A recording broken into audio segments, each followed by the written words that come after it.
What's up, everyone? I'm Heaven. I'm Tracy. And this is another round with Heaven and Tracy. Whoop, whoop, whoop, whoop.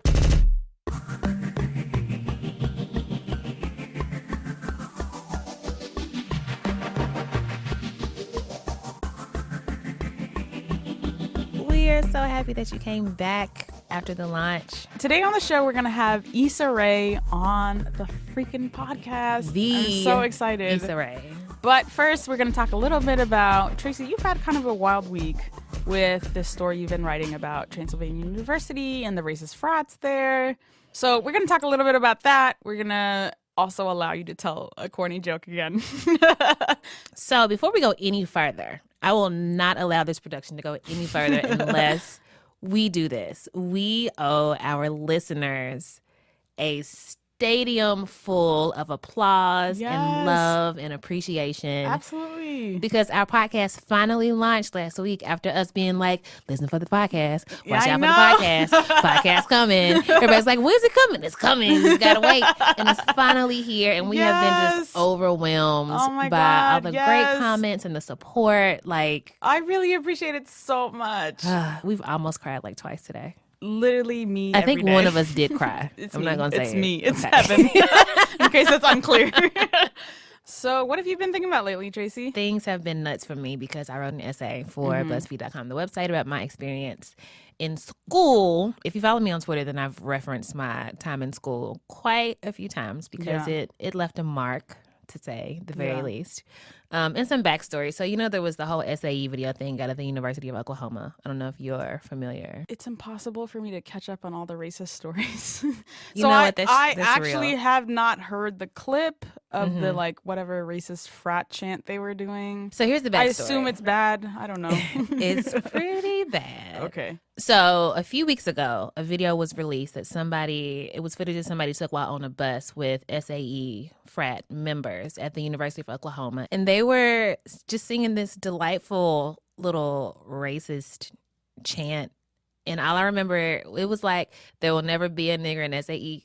Clap, clap. There will never be a nigger in SAE. Something, something. Oh, wow. You can something, something. You can hang from a tree, but it'll never something with me.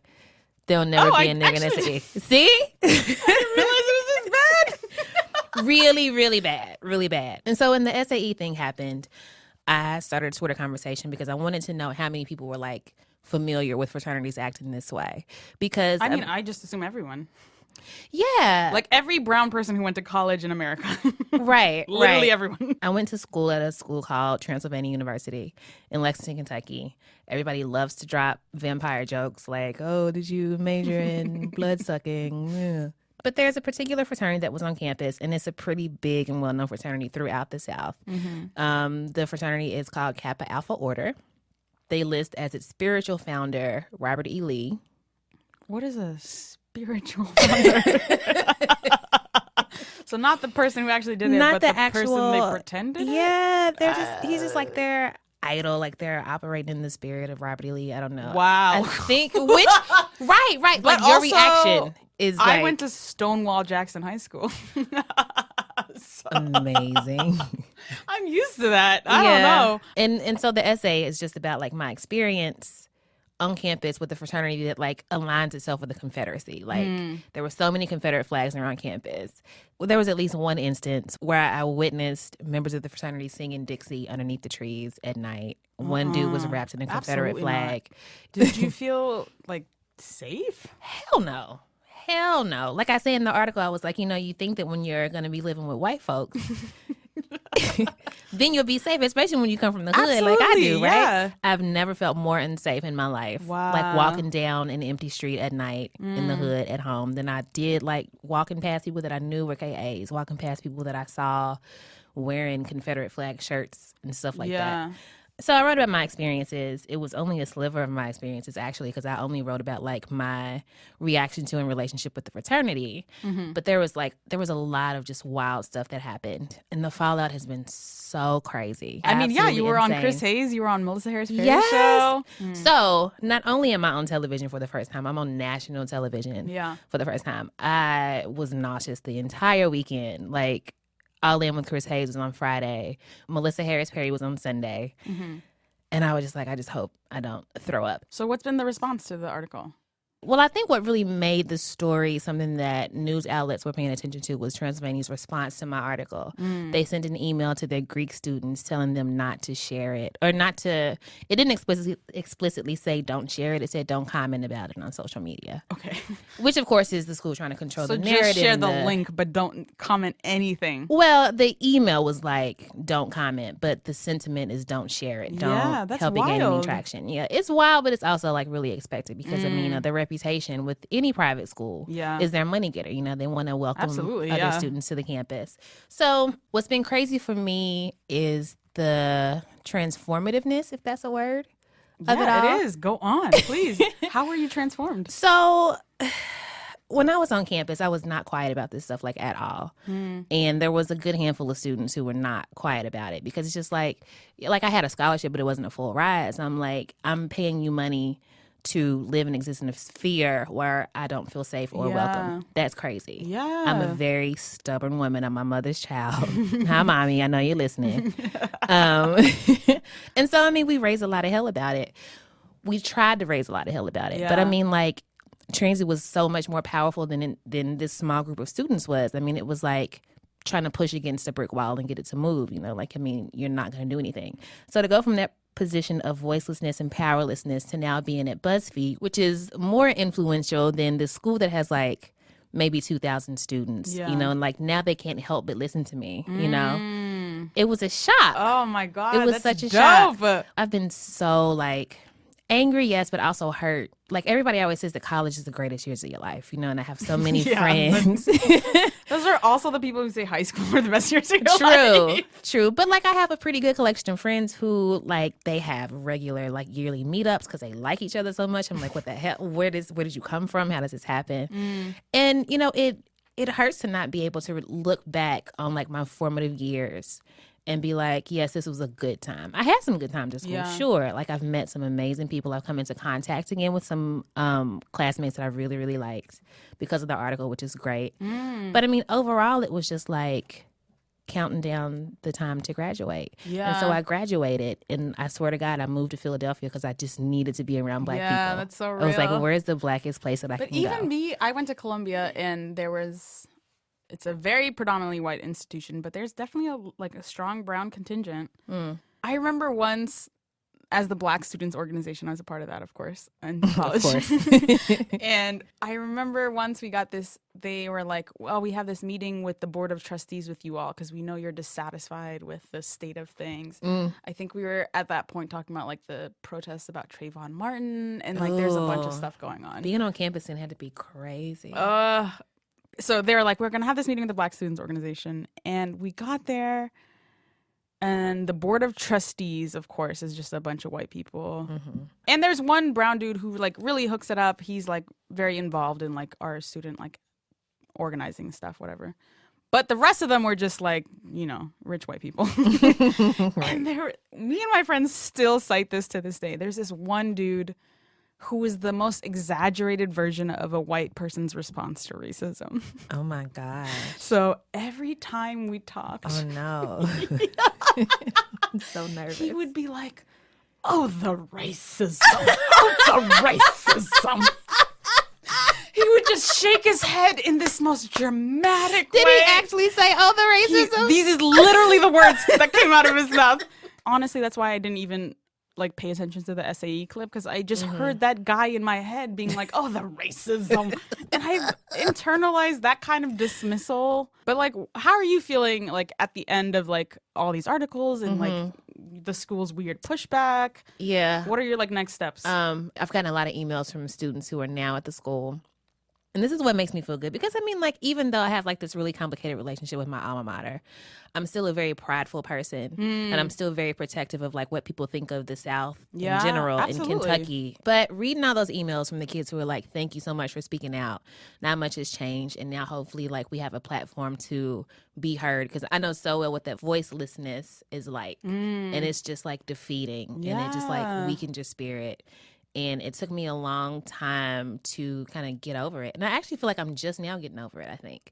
Like, having been heard by my university, I feel, I don't know if better is the right word, but I feel less angry. So yeah, it's been a roller coaster. I don't want to just like walk away from the whole situation, having like started all this shit on campus and elsewhere. Hopefully we can help the kids. We can help the babies at Transy, and we can help the babies at other white schools. Because I mean, you know, this is not just a Transylvania thing. Absolutely it's not just a Southern thing or a Kentucky thing. Like it's an Ivy League school thing too. This is what it's like to be a person of color. Northeast school. Listen, California school. Bam. All the schools. Pow. So yeah, maybe there will be another update later. But enough of that. I have an idea, Heben. Okay. Maybe we should just hang out with Issa Rae for a while. Yes.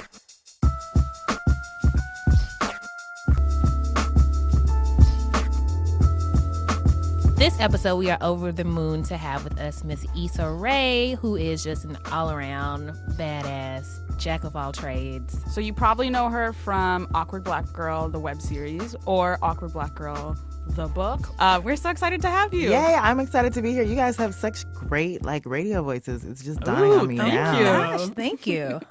Okay, so we wanted to talk to you a little bit about, I mean, there's been a little moment right now where web series turned to TV show is like a real potential for well-done web series. And we kind of wanted to talk to you about how you got started, like any of the roadblocks along the way, and like what the journey is like now with the HBO show. Sure. I kind of wanted to introduce a clip if you've been living under a rock and haven't seen the show. So just a little background. Awkward Black Girl is about Jay, this awkward black girl, and her life in this office with like people she hates, which we all know, and like dating and life. So in this clip, you are on a date with White Jay. This is the first time y'all are going out, and not only does he take you to a soul spot with fried chicken, the second event is a spoken word poetry slam. So, I said, live today like it is tomorrow. Rap and poetry had a baby named Spoken Word. I wish I could abort that baby. Yet, I feel so much sorrow. But I will not borrow nor buy your excuses, nigga! Okay, I am black, bold, cute, kind, delicious, delicate. Hold up, wait a minute, don't go there, because I ain't with it. That resonates with me on so many different Yes, levels. So, okay. Everyone has had this moment. This is a safe space, right? It's the three of us. It is a safe space. Family. So I can confess that at one point in my life, let me take a drink for a second. I will confess two things. At one point in my life, I wanted to be a poet. I'm sorry. It's safe I'm space. sorry. Safe space. Safe space. Sorry. I couldn't Come help on. it. I'm Okay. I'm sorry. But for a very brief moment in my life, like 5 minutes maybe, I was like, maybe I can do spoken word. Yes. Okay, quick story. I'm just gonna share a story really, really quickly. So I'm in college, very white. I'm black as shit, right? Just like extra militant. And I have a friend who's an amazing poet. She was into the spoken word scene. I wasn't really, but I was trying, like I'm trying to find something black that I can cling to. What's blacker than spoken word when you're in the hills of Kentucky? Nothing. So I can't believe I'm telling this story. So like, Please do continue. I still had a perm at this point in my life, right? But I'm trying to like ethnic my hair up some. So I had like flat twists up into a ponytail. And I had on, this is when one shoulder tank tops were a very big thing. Oh my God. So I had on a one shoulder black tank top. Here's the most embarrassing part. I had on a cowrie shell necklace, y'all. I was trying so why hard. did you? Tracy. I was young. This Issa. does I was young. I knew nothing. So I'm thinking, you know what? I look good. I look spoken word as hell, right? And so we go to this coffee shop, and there's a friend of mine. She's white, and her friend was white. And her friend was like just like this young white kid, and he like keeps looking at me and giggling. He's like, hee hee hee hee hee. And later my friend says, oh, he thinks you're really pretty. I'm like, oh, well, thank you. And in my head, I'm like, he must be attracted to my black African womanness. These cowrie shells are working. But then she says, yeah, he thinks you look like one of those girls from the BET videos. Oh, what? That's when I said, fuck this. What was his life? What was my life? What was I any of our guess. lives? But that's like that. There's an image that comes along with being like this spoken word person. Like whenever I'd be courted by guys, they would always assume I liked poetry or spoken word, and it would make me throw up. Like I'd be like, no, I don't. I have no interest whatsoever. Like this is lame, and I don't want to hear your poetry whispers in my ear. Like it's disgusting. And poetry, like spoken word, I don't know where it came from. Well, no, I do know where it came from. But like college, like Tracy was saying, it was all the rave, and people were just obsessed with it, and they were so fake deep. And I had great friends who were talented, but I just couldn't listen to like their intonations and their voices change, and it's always everybody the had that same same voice. cadence. Yes, I was exactly. walking down the street. And there's also that thing they do where they end the sentence with "and I." I was walking down the street and I paused to think about my life and its applications, and I. Yes. Yes. Like, can't you just finish the sentence? You can end it and then start a new sentence. Right. Like, who made the spoken word rules? Like, set the model. You can finish your sentences.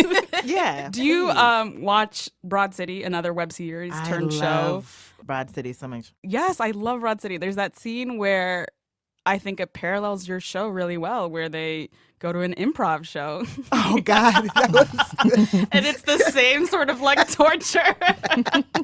I feel like brilliantly done. Yes, I feel like improv is white people's spoken word. Yeah, that's the deepest shit I've ever heard in my life. But I mean, real. shout out to the white people doing spoken word, and especially shout out to the brown people doing improv. We believe in y'all. We believe in y'all. Amen. Hold it down. Break the So color how barrier. did your web series was so well produced for such a low budget, like surprising phenomenon? Thank How you. did you cull the resources for that? What was the like work schedule? Did you have like a 9 to 5 that you did this on the side with? If someone was trying to do something sort of similar to you, what would you want them to know?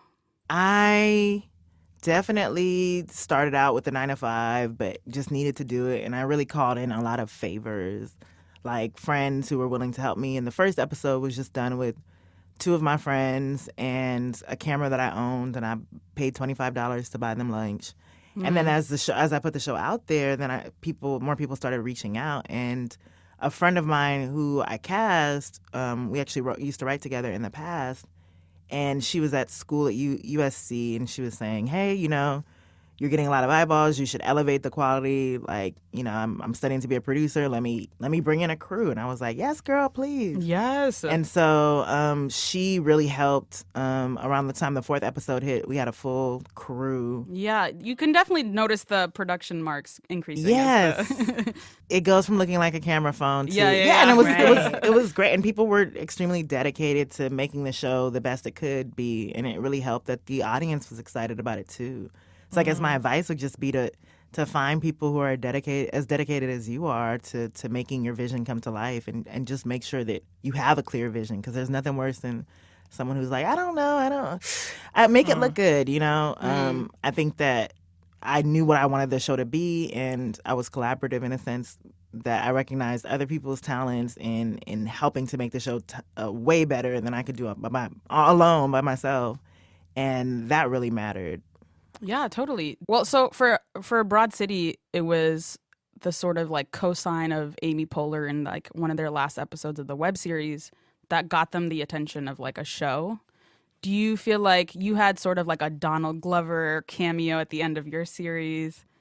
Do you think that helped a lot? I mean, you already had a rabid fan base. I think what helped was when Pharrell actually picked us up for the second season, true. because then we His got company's into I Am Other, I believe. I Am Other, exactly. When Google funded all those channels too. So how did that happen? So YouTube had their 100 channels for $100 million, where they put a certain amount of millions into specific channels that they hand selected, and they were hoping to compete with television in a way over time. That didn't ultimately work out, but Pharrell was one of those channels with I Am Other, and he approached me just about how much he loved the show, how he's an awkward black guy, and how it really fit the vision. And he couldn't tell me what it was at the time, but he was like, I just really want you to be a part of it. And I was like, yes. And so he ended up funding our second season, and that got us in Rolling Stone, and that's when Shondaland called, and they were like, "Hey, what are you doing with this show?" All right, talk to me about that phone call. About Shondaland. What is a phone call from Shondaland like? And what is Shonda like? Yes, period? give us all the details. She's just dope. She's just like I want to be her like best friend, but she's just so wise and so down to earth in a way, but like she knows her shit. Like she is that bitch, and she doesn't act like that bitch. Like but she knows. She just knows. But she knows it. Like, and that's in a way. I'm just like, I want to be you. But like it was just a matter of a meeting. I'd actually met with her production company, with her producing partner Betsy Beers, and at the time Rachel Eggerbein, before, like in the early stages of Awkward Black Girl, just for a general meeting. And then when that Rolling Stone article came out, that's when they called us back, and she was there, and that was just a great meeting. It was just, the show I pitched was called I Hate LA Dudes, and they were talking about. We have so many questions. We went to LA Please ask for those like questions. 2 weeks. It was 2 weeks. And you were disgusted by the men. Oh my gosh. I mean, the whole thing was just kind of weird. So we were mostly in Hollywood. West Hollywood. That's where our office girl. is. I mean, obviously, yes. Obviously, yeah. We tried to find other, brown people in different little enclaves. But I was very surprised at the lack of them, at least in the spaces where we were. Like, there were people who were looking at me and us like, oh my gosh, why does your hair go up like that? Can I touch it? It was just crazy. And I was just like, I can't imagine what dating in this city is like. Yeah, a lot of the brown girls we talked to were like, no, this is a disaster. All of them say no. You have to come out here with the boo. BYOM, bring your own man. Mm-hmm. That's the realest. Oh my gosh, I'm gonna start using that. There's just no comparison. Like to New York, I don't know. There's just guys will still be like aggressively court you in a way that's like annoying but also romantic if you've come from LA, because it's like, oh my gosh, I'm still desirable. But here, nobody's checking. Guys here have a mentality that you should be lucky to have them and you should approach them and they don't have to try as hard. And I witnessed so many of my friends, my very good friends, LA men, just like fall into that. Just be like, why would I chase a bitch when bitches chase me? And I'm like, I don't know why we're friends. That's what it is. I watched my own little brother turn into an LA man. No. I know. I lost you. What happened? But what are you going to do? So speaking of dating, I feel like a lot of people always have a lot of feelings about any sort of interracial dating subplots. So the White Jay storyline, how do people respond to that? Well, initially, so the way we came up with White Jay, initially he was just Jay, and he was supposed to be a black guy. And, oh, really? He was initially supposed to be a black guy? Yes, actually. This is when we had brought in another writer, O.C. Smith. And my producer at the time, the same one that helped me get the cruise, she was just like, you know what? The show's doing well, but you needed to, what would make it do really well? And I was like, what? And she was like, white people. If white people watched. And I was like, well, how do we get white people to watch? And she was like, cast a white person. And I was like, oh my God. The token white guy. The token white guy. And it's true. In that stupid basic mentality, people started watching it. But initially, he was just supposed to be a one-off character. Like, he was supposed to be, he's introduced at this party, and Fred gets jealous, and then we move on from it. But the audience went crazy for Lyman, who plays White Jay. They were like, and they named him White Jay. They were like, White Jay, give me, yes, give me some White Jay. Yes, I mean, White Jay is very handsome, to his credit. He's handsome. He's section awkward, man. No offense, Lyman, but he knows he's awkward. But that really helped. Anyway, and then later on, of course, that's when I had the sister, you a sellout and you the white devil and keep sucking the white man's dick. It was just like everything that you could. So intense. It's so intense. Like even today I just got a comment that I had to respond to, like, okay, girl, sure. I even see that on pop up on conversations about Scandal. Yeah, absolutely. With this white man. Absolutely. Like of all the things you can criticize about Olivia Scandal Pope for, and Olivia Pope, that's what you're gonna go for. Okay, she's also in love with a sociopathic murderer, but oh my God, he's white. Let's prioritize. Okay, I see you. That's just, you just have to choose your battles and pick your battles. But my friend and I used to always laugh about when it comes to black women, we're always super excited when you see one of your own dating outside her race, because she tried at the end of the day. She tried with the brothers, and then it was just like, you know what? You deserve that. You deserve it. So it is what it is. So now with the show with HBO, like, what was that how did it go from ABC to HBO, and like what happened with that conversation? How did it change? So the ABC door closed, and Sean and I, they were great about it. They were like, we're gonna try again next year or anything. But then like a month later, HBO called and said, hey, we heard you're not in a deal anymore. Do you have any ideas that you want to present to us? And I've always had some trepidation about network television, just because I know that they're very formulaic, and my ideal home has always been cable and HBO. And so when they called, like, I just developed a new show idea for them, and that's how that happened. So does it have a title yet? It's called Insecure. Ooh, okay. Yes. I already identify. Yes. I'm in. Me IRL. That's dope. So can you tell us a little bit about the show? Yeah, so it's still very much in development. The pilot was just greenlit, so we're supposed to be shooting sometime in the summer. We locked a showrunner. We're trying to get a director, but it's following my best friend and I. It's very close to my life, the trials and tribulations of dating, work, life in general as we push 30. I need to come up with a better log line, you guys. I got you. into it. I'm with it. I'm already basically with it. just described my life. So it's about you guys. That's what you don't know. Ivy. Do you have a hand in like a heavy hand in casting? Is that like a final decision goes by you for the HBO show? Yeah, for sure. And that's so important to me because, again, a lot of these characters are based off of people in my real life. So, like, I know who each person is. And that's going to be the most fun part. Like, I'm excited to put some unknowns out there. And yes, it's great. Like, I'm beyond geeked. So is it going to be like a mostly black cast, mixed cast? Is it going to be like one of those UPN shows with the token white guy? The way we have not even started casting yet, but the way it's written, it's mostly black. But it's mostly people of color. Turn up. I'm with that. If you would happen to need two Afro black girls just in the back partying come to LA, who can barely act, we can stand around in the background. Can you do spoken word? Can you bring? Oh my goodness! Can I do spoken word? Is the question that was put to me, and I paused for just a second, and I considered my life experiences and my flows and my feelings, and to answer your question. You know what? I changed my mind. I actually don't want you in the show anymore. No, thank you. Oh my goodness. I have some very, very random rapid fire questions that I pulled out of the air strictly. I just like to get a feel for who people are. Yeah. You know, Random questions. Your quirks and stuff. Number one, how do you feel about squirrels? We used to have these black squirrels on campus, and so I just think about I think they're deceptive and they have ninja qualities. Yes, right answer. Rabbit, thank you. You did good. You did good. We need to have a hall of fame of people who are so are on the woke right side of when it history comes to about squirrels. Yes. Where the fuck did that come from? I'm sorry. Please continue. I just don't trust them. Fuck them. What are you doing? Get out of my face. I agree. Exactly. No one disagrees. Also, why don't they hibernate? They're like land pigeons. Land pigeons.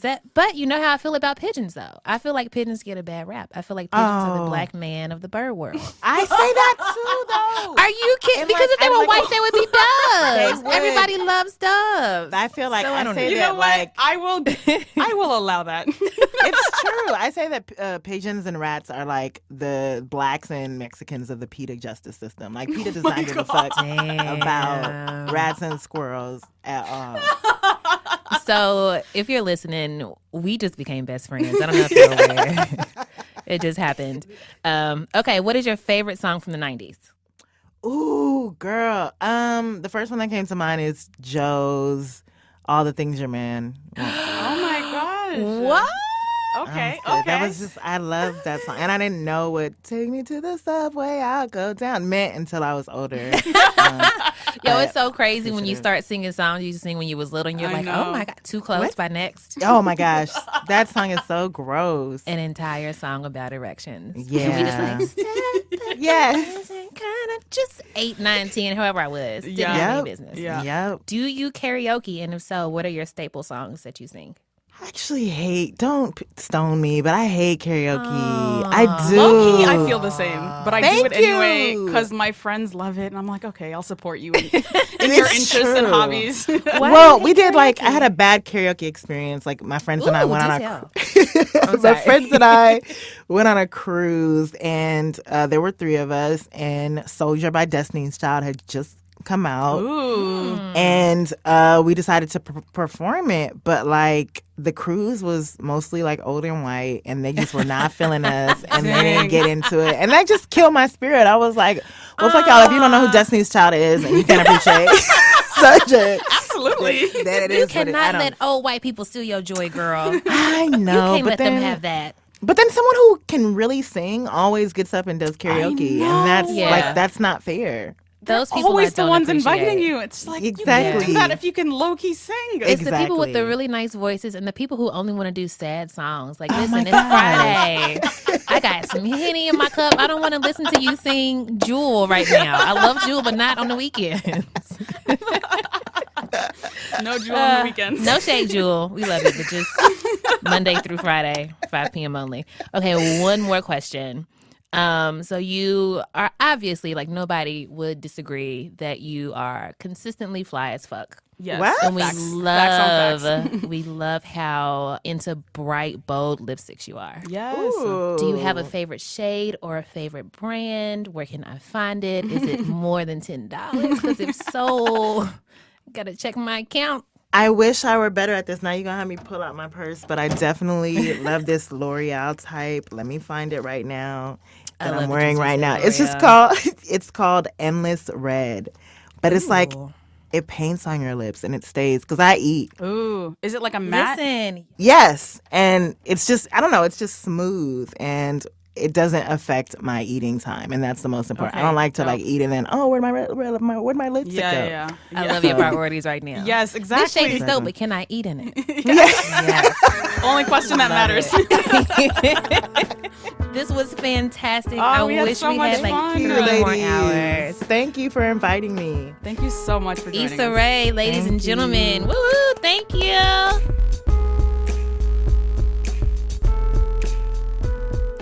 All right. So Okay. a lot of people tweeted at me like, let Tracy tell her jokes. And I was like, I can't believe you guys think I can stop the real Tracy MVPs. from telling her Y'all are the jokes. real MVPs. There's no stopping Tracy from telling her jokes. But also I'm very here for her Tracy's jokes. So Listen, I'm ecstatic. There's no possible way I can tell a joke on every episode because I'd be out of jokes by like June, and then we'd all just be sad. but every once in a while Tracy's gonna tell a joke. I got a joke. Oh yeah. Please. Oh my God. Let the people hear a joke, Tracy. It's one of my favorites. Okay. All right, let me get in my space. Let me get in my zone. Tracy's in her joke zone. Tracy's joke time. Gonna tell a joke. One thing Make we've some people realized laugh. is that Make some people all mad. of our theme songs At are the same time. Gonna keep singing while Based off heaven that- talks. SNL skit about girlfriend talk show. time. Girlfriend talk show. That's all Oh of my our gosh, theme it is the songs. girlfriend It talk really show- is. talk So show. shout out to SNL. Shout out to Edie Bryant. We love you, girl. Okay, all right. Guy walks into a bar. Okay. Bar is empty. Just nobody there but the guy who just walked into the bar and the bartender. Guy walks up to the bar, has a seat. Bartender walks over. In front of him, he places a cocktail menu and a very small, not a bucket, what's the word? A bowl. Not a bucket of bowl. Cocktail menu and a bowl of peanuts, right? Guy sits down, these 2 items in front of the patron. Guy walks off to change the channel or wash a glass, whatever bartenders do in an empty bar. Sure. The bartender leaves to do that. So the guy's at the bar alone. He's got his menu. He's looking over the menu to see what he wants to drink. He's got peanuts. There's like a soccer game or something on TV. I don't know. Soccer game. Soccer, football, Sure. baseball. You know what? The sports are on TV. The sports. He's watching the sports. And out of nowhere, he hears somebody go, wow, your hair looks great today. And the guy's looking around. He's like, was that on TV? It doesn't make sense for somebody on the sports to say that my hair looks great. But he's like, whatever. I'm probably just hearing stuff. You know, it's an empty bar. There's nobody here to say anything like that. So the bartender comes over and he's like, what can I get you? The guy orders like a bourbon and Coke. Since we've had bourbon today, let's make it a bourbon and Coke. Guy orders a bourbon and Coke. The bartender goes right away to fulfill his order. And as he's waiting, he hears another voice say, you look great. Did you lose weight? And the guy's looking around and he's like, okay, there's a commercial on, but it's not like a dieting commercial. Why? What the hell? What's going on? What? Is this guy schizophrenic? Well, we'll see, Heben. Oh my gosh, where is this going? I love that you're applying so much logic to this. Sorry, all right. I love it. Bartender comes back with his bourbon and Coke. Bam. The guy's like, so it's just you and me in this bar, right? Like there's nobody else here. And the bartender's like, do you see anybody else here? Like what a weird question. And the bartender like walks off for a smoke break or something. And the guy's like, well, damn, now it's like a weirdo. So whatever. And so the guy is watching the sports on TV. He's drinking his delicious bourbon and Coke. And he's occasionally having a peanut. A peanut? Yeah, from the bowl. Okay. He has a bowl of peanuts. Okay. And at this point, he's in the bar alone, right? Because the bartender's gone. It's just the sports on TV. It's just the guy. Then he hears somebody say, you know, your skin looks amazing. Have you just had a facial? And then the guy's like, okay, you know what? Something's going on in here. What is it? The bartender walks back in. So the guy's like, listen, I keep hearing this voice. The voice told me that I've lost weight and that my skin is glowing. What is going on in here? And the bartender... Oh my God. Where is this going? The bartender says, oh, it's the peanuts. They're complimentary. Woo! Tracy's joke time. Oh my God, I can't believe. Woo! So it's time to buy around for somebody. Can I make a suggestion? Yes. Can you buy the peanuts around? Because they were so nice to that man in the joke. All right, a round for the peanuts. Yay, peanuts, you A are round great. for all bar peanuts. Just the complimentary ones. Who are you buying a round for, Tracy? Oh, aside from the peanuts, I would like to buy a round for Kendrick Lamar. Ooh, yes. Because listen, he's just so dope. Yeah. He is one of the most exciting rappers that I think I've maybe ever heard. I got a bone to pick. I don't want you monkey mouth motherfucker sitting in my throne again. He's definitely the most exciting rapper that's out right now, but that's not even why I want to buy him around. So his album, To Pimp a Butterfly, I hate the name, I have to say. Yeah. It's I'm going not back to crazy about spoken it. word. It sounds like To Pimp a Butterfly. You know, I'm not crazy about the title, but I'm into it. So I really love the album for a lot of reasons, but I really love it for introducing me to Boris Gardner, who was a musician that was very active in the 60s and 70s. Yeah. Random aside, means nothing. Happens to be Jamaican. Lot of mercy. Booyaka. I'm bogling right now. But he made a song called Every Nigga is a Star.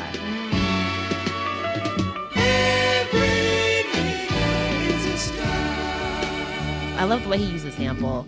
I love the original song. Yeah. Because, I mean, can you name a truer statement than that? Yo. Listen. Listen. Every nigga is a star. Yes. Whether you know that or not is your business. Yes. But yes. you a star. I love it. So Kendrick. And I also love Kendrick because, you know, he's young. He's figuring it out. It's like all this race stuff. And I really like watching him do that. Yeah, You know? absolutely. You're right. Around Yeah. on us, Kendrick. You welcome, boo. 6 in the morning, fire in the street, burn, baby, burn. You, that's all I want to see. So I'm going to get around for the show Bob's Burgers. I I love Bob's Burgers. I talk about Bob's Burgers so much. You also do the Tina Belcher moment, which should be called the Heben Nigatu moment. Listen.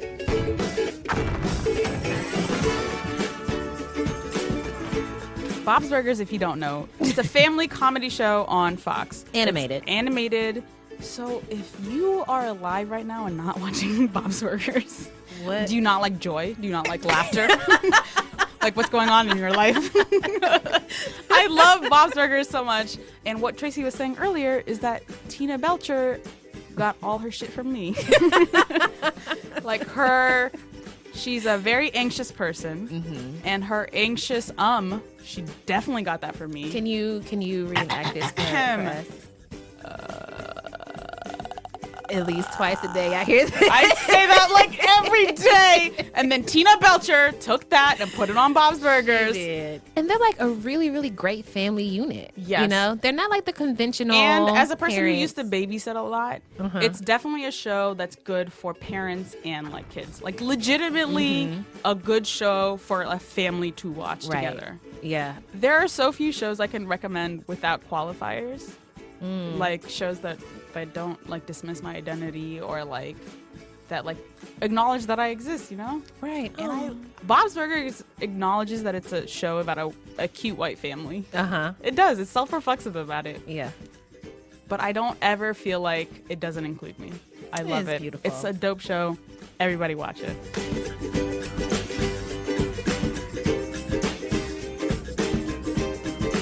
Heben, guess what? What? We did it again.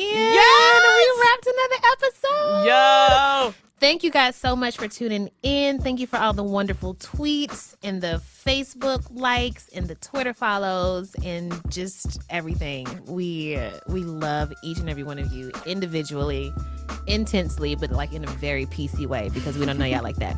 We also want to thank Paul. Our fantastic Paul's waving his hands in the air like he just doesn't care. And Our Paul probably fantastic doesn't care. 'Cause audio he's that kind of engineer guy. at Argo Studios. Yes. We want to thank Jenna Weiss-Berman. Oh my our gosh. Jenna has dope-ass not producer. slept in 3 months. Yo, listen. Listen. Jenna is the reason we're still moving. Jenna, what will we do without you? Shout out to Julia Furlan, our Julia!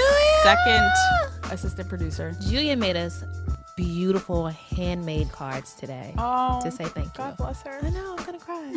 Oh my gosh. I'm surprised I haven't cried on the podcast yet. There's technically still time. We are also thrilled to be welcoming Miss Eleanor Kagan. She will be joining the Pod Squad, aka BuzzFeed's All Girl Audio team, next week.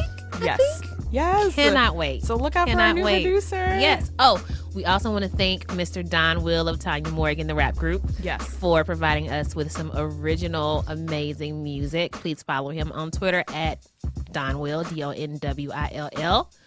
And yeah, follow us both. Heben is Heben Rants. Heben like heaven up in the sky. Heaven the noun and rants the verb. That's how I describe it, even though it's not. That's the cutest thing I've ever heard you say. Ever. Follow me at Brokey McPoverty. And The then best name in Twitter somebody history. who has no money. Also, maybe send me some money so I can change my name to Richie Von Moneyheimer. That would be fun. Like us on Facebook, Another Round. Follow us on Twitter, Another Round. Send us an email, questions, comments, advice, hate mail that we will laugh at and tweet about. Yes.